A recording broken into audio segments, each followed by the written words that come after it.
Bonsoir à tous, bienvenue dans l'édition du Soir 3 Week-end. L'actualité se décline en 4 mots. Disputé. Avec 51,4% des voix, le oui l'emporte en Turquie. Cette petite majorité d'électeurs offre à l'hyper-président Erdogan les pleins pouvoirs. Nous serons en direct d'Istanbul dans un instant. Honorés ont été ce dimanche les soldats tombés lors de la terrible bataille du Chemin des Dames, épisode meurtrier de la Première Guerre mondiale il y a tout juste 100 ans. Un sacrifice commémoré par le chef de l'État. Indécision des électeurs à 7 jours du premier tour de la présidentielle. Le vote est incertain pour 34% des Français. Notre invité est un humoriste passionné de politique, justement. Bernard Mabille, bonsoir. Bonsoir. Vous êtes de retour sur scène en tournée avec un tout nouveau spectacle intitulé De la tête aux pieds. Et comme vous en avez l'habitude, vous disséquez avec plaisir l'actualité politique. Mais dites-moi, cette élection, c'est du pain béni pour vous. Il y en a même trop, je vais vous dire. Il y a jusqu'à indigestion. Mais tant mieux, tant mieux, tant mieux. De quoi vous inspirer. Vous êtes l'invité fil rouge de notre édition. Vous nous accompagnez tout au long de ce journal. À tout de suite. L'actualité se poursuit avec violence. Le match de foot Bastia-Lyon arrêté en pleine rencontre. Des supporters corses agressent à plusieurs reprises des joueurs de l'OL. Les services de sécurité ont été complètement dépassés. En Turquie, le oui l'emporte. Les électeurs accordent les quasi pleins pouvoirs au président Erdogan. Une victoire aussitôt célébrée par ses partisans à Istanbul. Vous le voyez, la foule nombreuse a salué celui qui pourrait désormais rester au pouvoir jusqu'en 2029. Le résultat du référendum était annoncé serré. Confirmation ce soir, la réforme constitutionnelle est validée avec 51,4% des voix. Nous retrouvons à Istanbul Leïla Sali. Bonsoir Leïla, le oui arrive donc en tête de peu et déjà l'opposition conteste ce résultat. Oui, effectivement, avant même l'annonce des résultats officiels, l'opposition a crié à la fraude et a contesté ces chiffres. Pour le CHP, le principal parti d'opposition, au moins un tiers des voix seraient contestables. La raison, eh bien, ce sont ces bulletins validés par la commission électorale alors qu'ils n'étaient pas marqués d'un tampon officiel. Mais de son côté, lors d'une conférence de presse donnée ici à Istanbul, le président Recep Tayyip Erdogan a parlé d'une victoire claire et il a surtout insisté sur la légitimité des résultats. Et comment cette victoire d'Erdogan d'une courte tête est-elle vécue à Istanbul où vous êtes ? Eh bien, après l'annonce des résultats, de nombreux partisans de Recep Tayyip Erdogan sont descendus dans les rues pour fêter la victoire, drapeau à la main.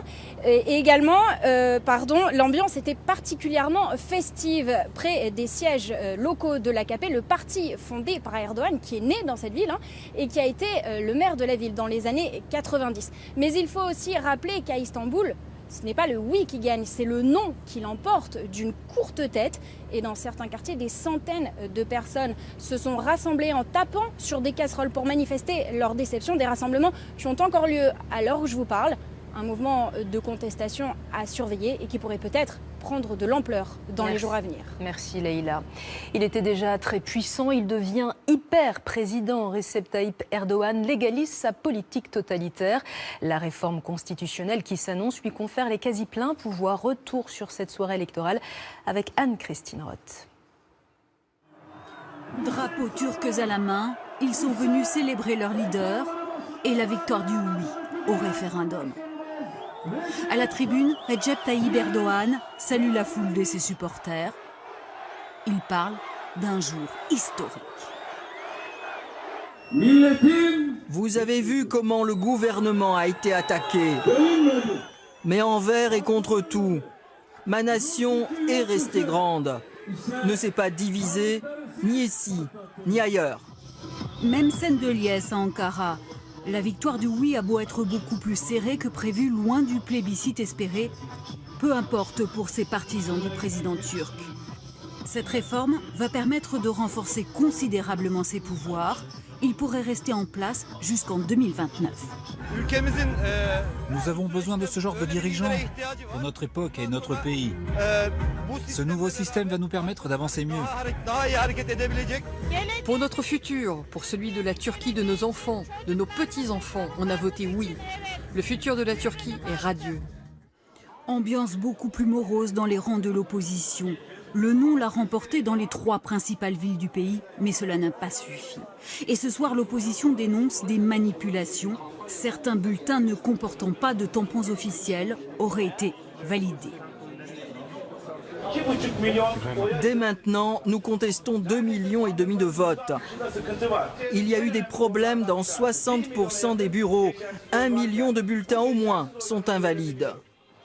Ce soir, à l'issue du scrutin, la Turquie apparaît plus que jamais profondément divisée.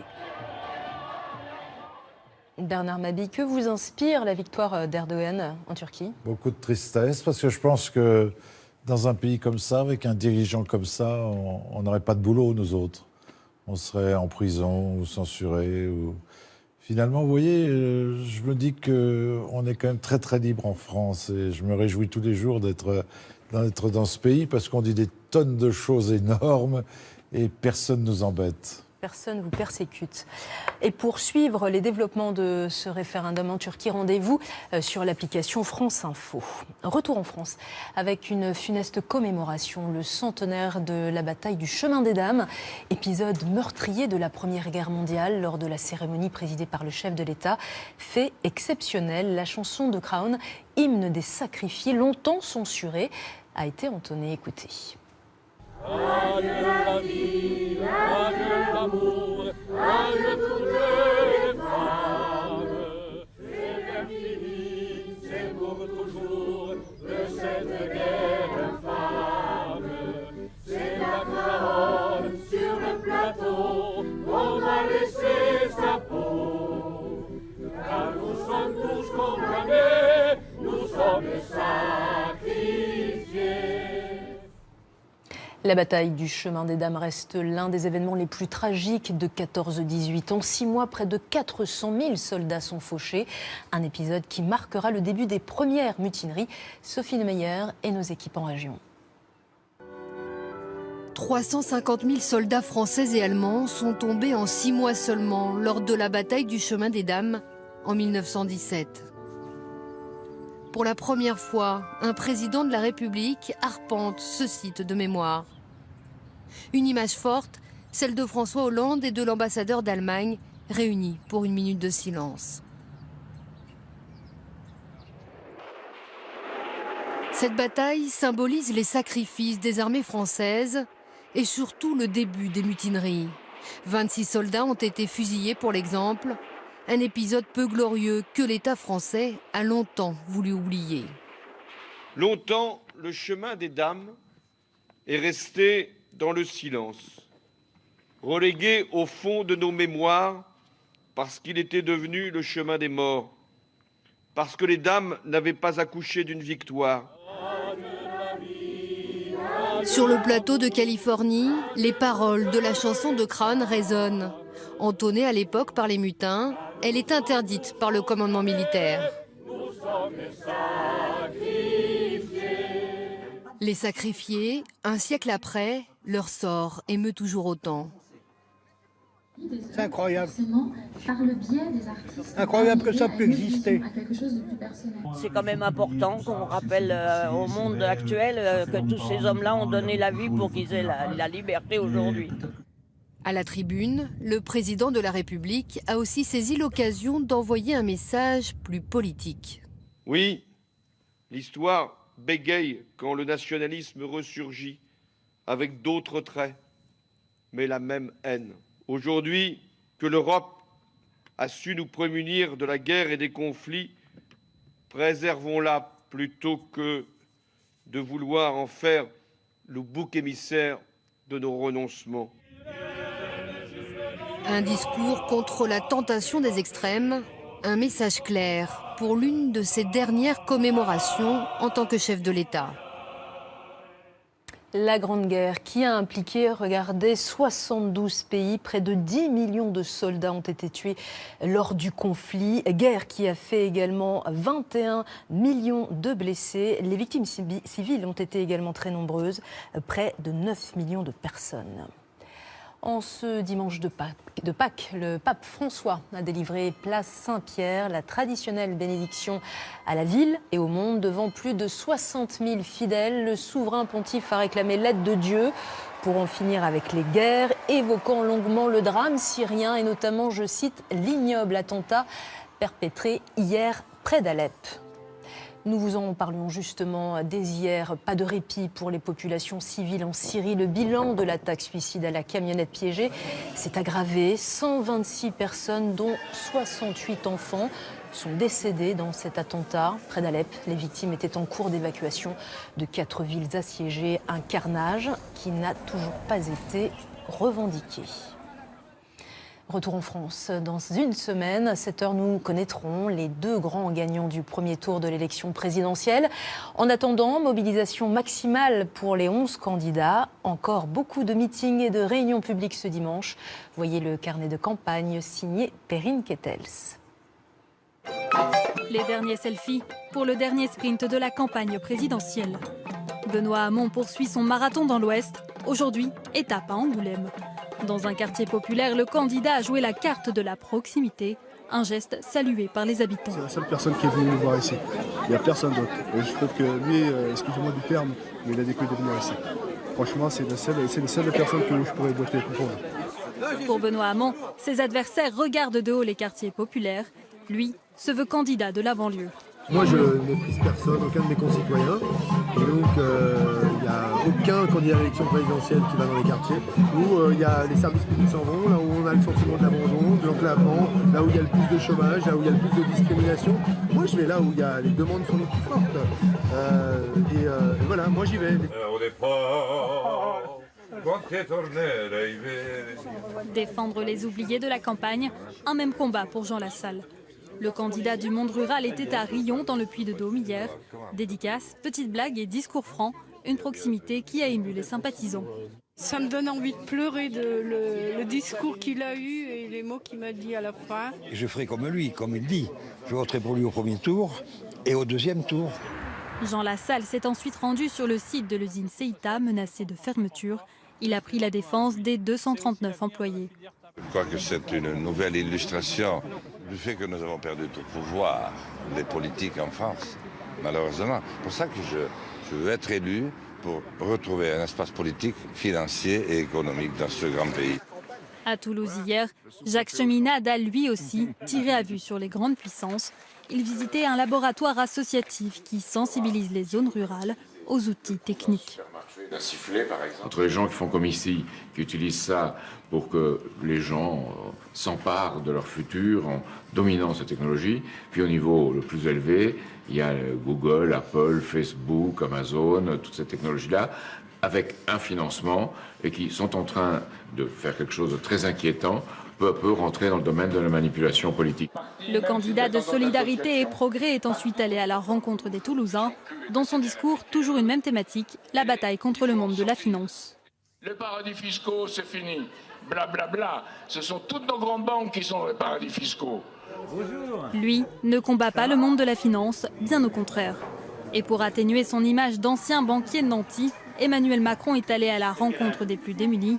Il était aujourd'hui dans un centre d'hébergement, l'occasion de taper sur ses adversaires.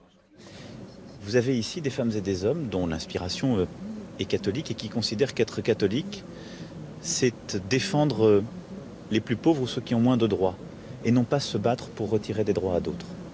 C'est à François Fillon. Je pense à une certaine conception, en effet, que d'autres peuvent avoir ou mettre en avant au nom de la religion, qui consiste essentiellement à se battre pour retirer des droits à des femmes ou des hommes dans notre société. Ce n'est pas l'idée que je me fais de la religion. Emmanuel Macron prend aussi les armes contre l'abstention. Il promet de mobiliser les Français à l'heure du choix. Daniel Sportiello, vous nous rejoignez pour continuer d'évoquer cette présidentielle. Alors, on a vécu la campagne impossible et maintenant on a droit au vote indéchiffrable, et cela à 7 jours du scrutin. Le 23 avril, tous les scénarios sont possibles. Les courbes d'intention de vote de 4 candidats se recoupent. Alors, vous avez d'un côté Marine Le Pen et Emmanuel Macron, qui ne sont plus favoris indétrônables. De l'autre, Jean-Luc Mélenchon et François Fillon, au coude à coude. Et alors, quelles sont les raisons de ce manque de visibilité ? Dans cette campagne, on est quand même allé de coup de théâtre en coup de théâtre. Un président de la République qui ne se représente pas, une primaire à gauche remportée par Benoît Hamon, un frondeur donc qui n'arrive pas à rassembler sa famille politique, dont une partie s'en va chez Macron, une primaire à droite qui sort les favoris, Sarkozy et Juppé, pour François Fillon, lequel François Fillon, nous disait-on, devait remporter sans problème la présidentielle, qui se retrouve embourbé dans les affaires. On comprend que les électeurs soient déboussolés. Oui, et cela donne 34% des électeurs qui ne savent toujours pas pour qui voter. À cela, ajoutons une abstention qui s'annonce record. Oui, record à 30%, ce qui favoriserait les extrêmes.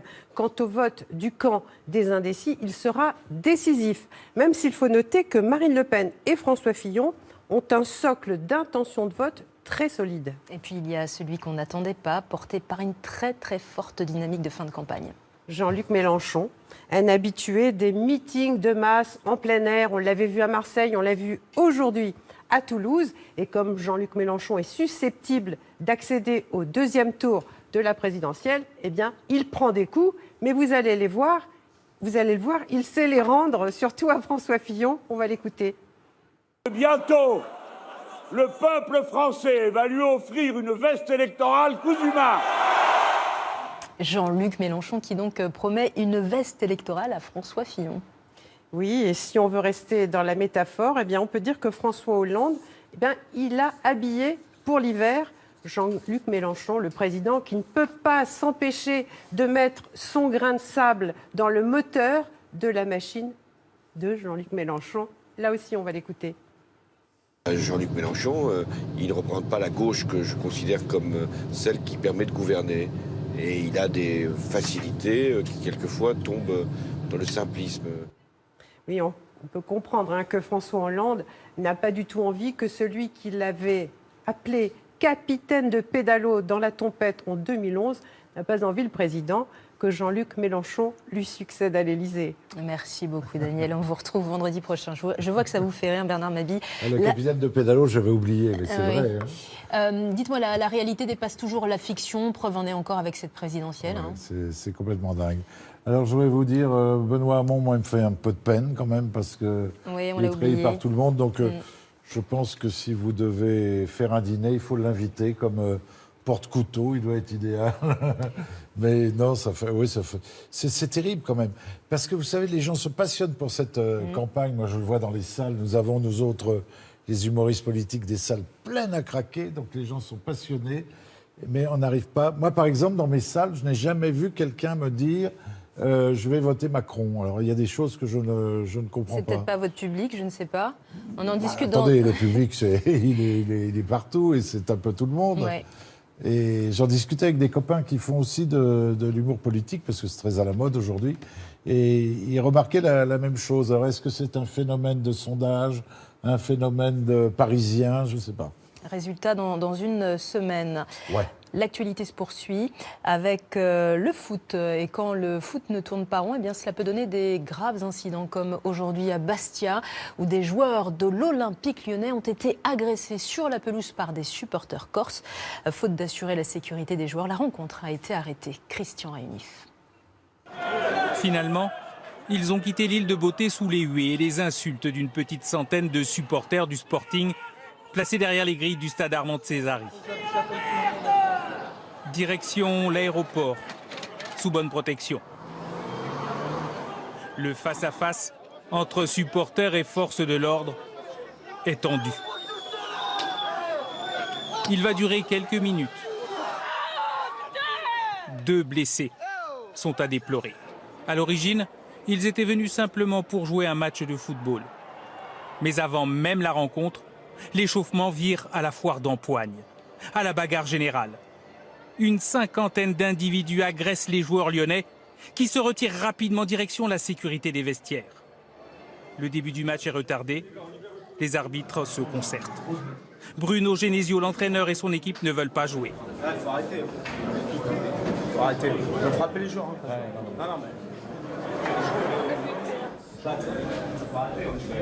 Jean-Michel Aulas, le président de l'OL, insiste.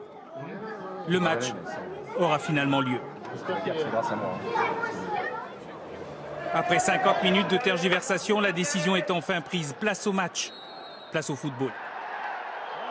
0-0 à la pause, l'heure des interviews pour les télévisions alors en direct. Anthony Lopez, le gardien lyonnais, s'apprête à rejoindre le vestiaire quand il est pris à partie par un cadre du club corse. La bagarre générale reprend de plus belle. Le terrain est à nouveau envahi. Les stadiers sont débordés. Certains s'en prennent même aux joueurs lyonnais. Finalement, la Ligue de football prend alors enfin une décision. Nous avons décidé, le préfet, les arbitres et moi-même, d'arrêter la rencontre. Les supporters corses quittent le stade, dégoûtés. C'est un scandale. C'est un scandale ce qui se passe. On démolit le club par nos supporters. Ces incidents, condamnés fermement par le club corse, seront examinés dès jeudi par la commission de discipline de la Ligue de football professionnelle. Football encore, mais cette fois-ci de la vraie discipline sportive. La dernière rencontre de cette 33e journée de championnat de Ligue 1, eh bien, c'était le choc OM Saint-Etienne. Marseille, en grande forme au Vélodrome, s'impose 4-0. Thauvin s'est offert un doublé. Gomis et Payet pour parfaire la belle victoire des Marseillais. L'OM est 5e au classement. Et venons-en à l'actualité de notre invité, Bernard Mabille. Vous êtes de retour sur scène avec un nouveau spectacle de la tête aux pieds. On va tout de suite regarder un extrait. J'entends ma retraite, alors vous avez vu, ça change tous les jours. C'est comme l'horizon, plus t'avances, plus ça recule. Je sais pas où. Autrefois c'était 60 ans, j'aurais dû sauter dessus. Maintenant c'est 65. Ils parlent de 70, 75. 75 ans la retraite. La gueule des pots de départ.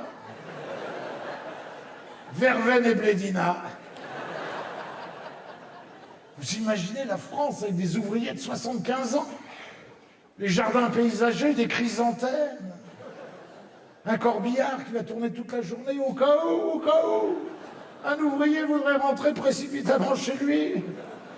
Dans le hall, une vieille hôtesse avec derrière un panneau « Parlez fort !» L'âge de la retraite, une thématique de la campagne électorale. Vous vous souciez, vous, de vos années de cotisation ? Non, pas vraiment. Vous savez, on fait des métiers où on ne se soucie de pas grand-chose, finalement. Dès lors qu'on a du plaisir à travailler, non. Les années ne comptent pas. Je devrais être en retraite depuis longtemps. Bon, métier tailleur de costumes. Cette légende accompagne en fait le titre de votre spectacle. Un métier tendance dont on a pas mal parlé. Oui, alors ce qui est formidable, c'est d'entendre Mélenchon. C'est un truc qu'on fait sur scène. Moi, je fais sur scène depuis l'histoire des costumes de Fillon, en parlant de la veste électorale. Je rajoute que la veste aurait de large revers, mais... Il vous pique vos... Là, ça devient grave. Alors, il nous pique notre public, parce que je vous cache pas que j'ai même fait 70 000 personnes à Marseille, et il nous pique nos répliques, c'est terrible. Alors, depuis plus de 40 ans, vous racontez la vie politique, mais également sociétale. Vous avez donc accompagné les débuts de Thierry Leron, là plus récemment Anne Roumanoff. L'actualité politique, elle donne forcément du sel à votre écriture. C'est-à-dire que c'est un peu un truc de feignant, parce que ça se renouvelle sans arrêt, et puis tous ces gens vont tellement loin que on se dit c'est pas possible, on peut pas l'inventer, quoi. On peut pas l'inventer, c'est génial. Moi je me disais, l'autre jour, je me disais finalement Hollande se serait représenté, il serait passé, quoi. Parce que, vous pensez ? Bah oui, parce que Hollande, si vous voyez, il a pas de casserole, Hollande, il a eu des cocottes, hein. Trois, certes, Valérie, Ségolène et Julie, mais il n'a pas de casserole. Et vous ne sentez pas cette envie de renouvellement ? Vous la sentez ? Qu'est-ce que vous sentez justement lorsque vous traversez... Le ras-le-bol des gens, le ras-le-bol des gens. C'est ça qui me fait très peur, parce que je pense que les gens en colère peuvent voter un peu n'importe quoi. Mais le ras-le-bol, ils viennent nous voir pour pratiquement... c'est pas ça, mais un peu pour se venger, quoi, en disant... On est tellement kikinés par tous ces gens-là. Et puis, avec Internet, avec cette information qui va très vite, tout le monde se rend compte que les politiques de gauche comme de droite ou d'extrême sont des privilégiés, chose qu'on ne savait pas avant. Vous savez, avant, on faisait un petit peu de boulot au noir, on allait bricoler, tout ça. Il y a cette transparence, effectivement, qui est prégnante tout au long de cette Mais oui, parce que plus ils ont retiré des libertés aux Français, plus eux en ont prise. Et ça, c'est dramatique. Et ils sont en train de le payer. Vous avez longtemps été donc un homme de l'ombre. Qu'est-ce qui a fait qu'un jour vous avez dit maintenant c'est mon terrain? La disparition de Thierry Leluron, sinon je serais resté auteur. Si Thierry vivait aujourd'hui, je pense à lui tous les jours. Hein. Je serais auteur, c'est tranquille d'être auteur, mais je n'aurais pas goûté le plaisir d'être sur scène. Là maintenant, c'est un réel plaisir. Maintenant, les salles sont pleines, ce qui n'était pas le cas avant. Vous voyez, c'est génial. Dites-moi, vous n'êtes pas très sympa avec les célébrités vieillissantes, hein? Non, je suis une célébrité. Je dis que c'est le retour des vieux cons et que c'est pour ça que je suis là ce soir, oui. Donc vous ôtez, vous flagellez. Bernard Mabille, merci d'avoir accepté notre invitation. Je rappelle ce spectacle qui est en tournée partout. Prochaine date, c'est le 21 avril, c'est bien cela? La prochaine date, c'est Besançon le 21, Rueil-Malmaison le 22, et puis après je tourne sur toute la France, et le Théâtre Antoine le 20 mai. Pour commenter le nouveau président, quoi. Autant dire certainement un spectacle tout neuf. Hein.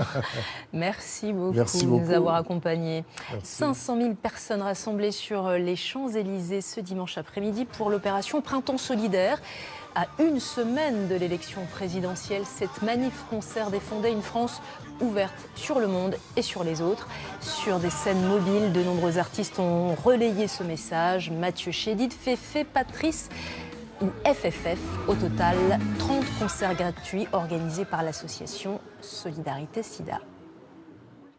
Prochain rendez-vous avec l'info, c'est le 12-13 avec Émilie Tranen-Guyenne. Je vous retrouve vendredi. D'ici là, passez une très belle semaine. Belle nuit à vous.